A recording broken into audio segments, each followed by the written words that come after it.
Hi folks, welcome to Coffee and Revelation on Wednesday afternoon here in Sydney.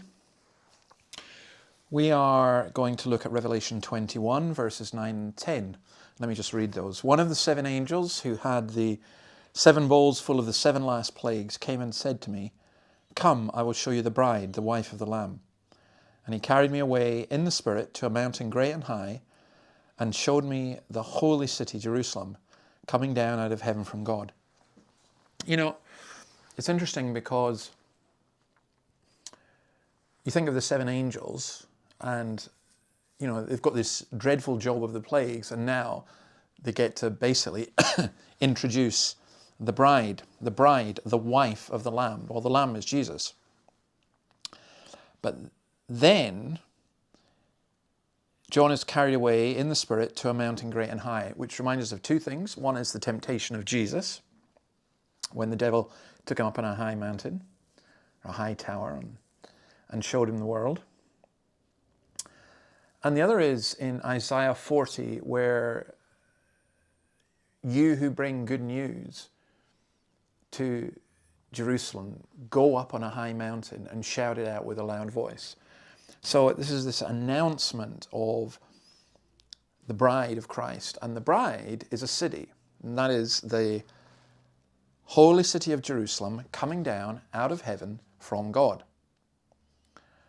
Now that is fascinating, isn't it? Because we start in Genesis 1 with the garden and we end up with the city.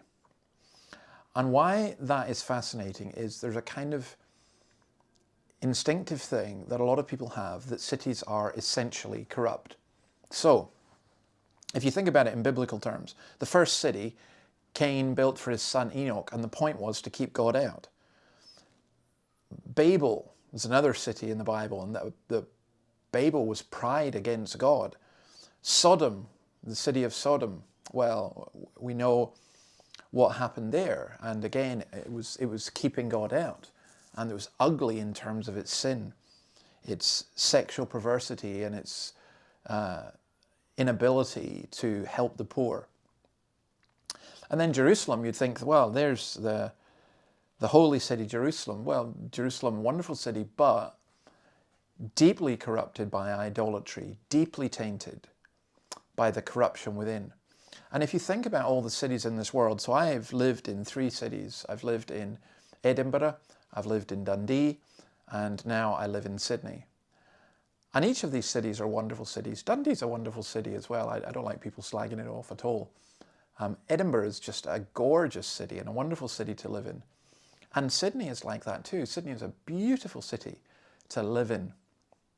And yet, when you live in each of these cities, maybe Dundee's a wee bit more obvious, but you get to see what is underneath, and underneath there is the corruption, there is the perversity, there is the trampling down of the poor, there is the excesses of riches and poverty, there is abuse, there's so many things that go on that little wonder people have this idea, well, we'll escape to the country and it'll be perfect. Well, I lived in the country too.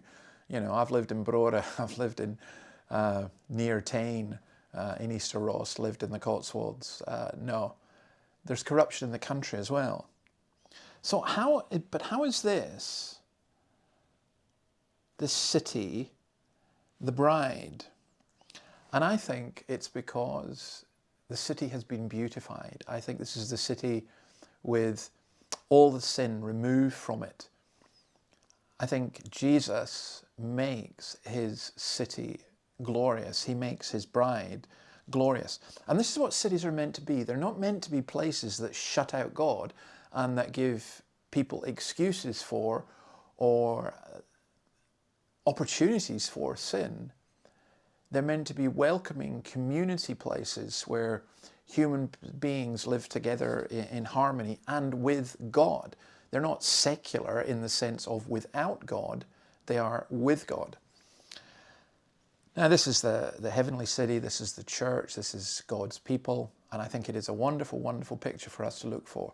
The best of this world's cities are only a foretaste of heaven. The worst are only a foretaste of hell. And maybe all cities are kind of a mix of that. So tomorrow we'll go on and look at the walls and the gates, but I think it's a great image. It's a very unusual image, actually. I think it's a great image of the city as the bride. So, hope you had a good day, or will have a good day, and see you tomorrow. Bye.